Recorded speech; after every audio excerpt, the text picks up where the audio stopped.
Section 19 of The Children of Odin. Recording by Elizabeth Klatt. The Children of Odin, The Book of Northern Myths, by Padraic Colum. Part 3, Chapter 7. Loki's Punishment. The crow went flying toward the north, croaking as she flew, "Let Hela keep what she holds. Let Hela keep what she holds." That crow was the hag Thaukt transformed, and the hag Thaukt was Loki. He flew to the north and came into the wastes of Jotunheim. As a crow he lived there, hiding himself from the wrath of the gods. He told the giants that the time had come for them to build the ship Naglfar, the ship that was to be built out of the nails of dead men, and that was to sail to Asgard on the day of Ragnarok, with the giant Hrimmer steering it. And hearkening to what he said, the giants then and there began to build Naglfar, the ship that gods and men wished to remain unbuilt for long. Then Loki, tiring of the wastes of Jotunheim, flew to the burning south. As a lizard he lived amongst the rocks of Muspelheim, and he made the fire giants rejoice when he told them of the loss of Frey's sword and of Tyr's right hand. But still in Asgard there was one who wept for Loki, Siguna, his wife. Although he had left her and had shown his hatred for her, Siguna wept for her evil husband. He left Muspelheim as he had left Jotunheim, and he came to live in the world of men. He knew that he had now come into a place where the wrath of the gods might find him, and so he made plans to be ever ready for escape. He had come to the river, where, ages before, he had slain the otter that was the son of the enchanter, and on the very rock where the otter had eaten the salmon on the day of his killing, Loki built his house. He made 4 doors to it so that he might see in every direction, and the power that he kept for himself was the power of transforming himself into a salmon. Often as a salmon he swam in the river, but even for the fishes that swam beside him Loki had hatred.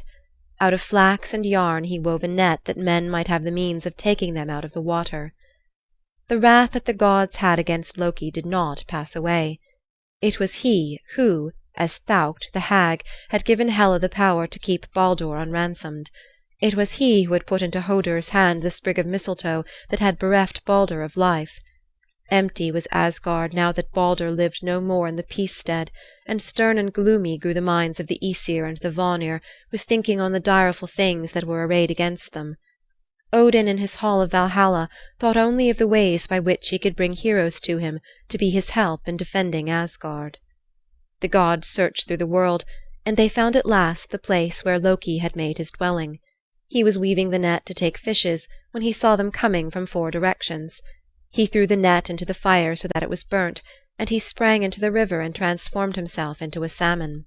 When the gods entered his dwelling, they found only the burnt-out fire. But there was one amongst them who could understand all that he saw.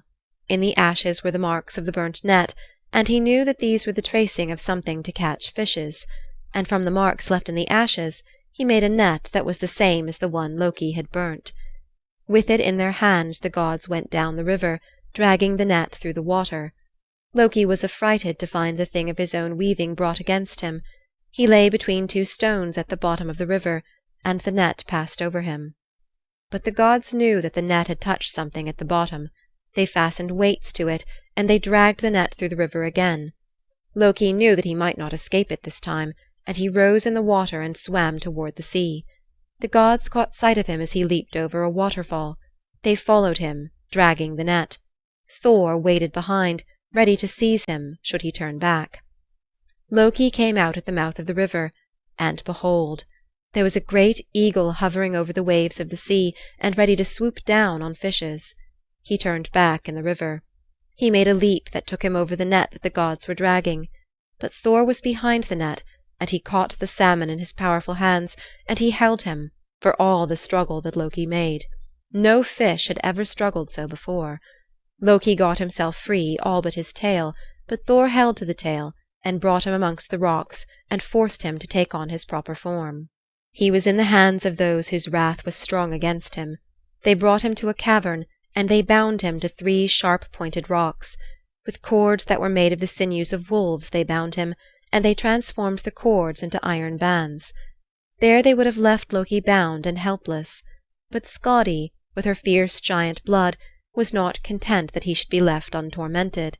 She found a serpent that had deadly venom, and she hung this serpent above Loki's head.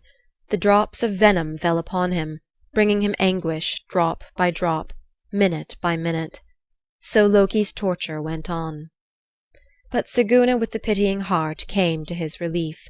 She exiled herself from Asgard, and endured the darkness and the cold of the cavern, that she might take some of the torment away from him who was her husband. Over Loki Siguna stood, holding in her hands a cup into which fell the serpent's venom, thus sparing him from the full measure of anguish. Now and then Siguna had to turn aside to spill out the flowing cup, and then the drops of venom fell upon Loki, and he screamed in agony, twisting in his bonds. It was then that men felt the earth quake. There in his bonds Loki stayed until the coming of Ragnarok, the twilight of the gods. End of Part 3. End of Section 19.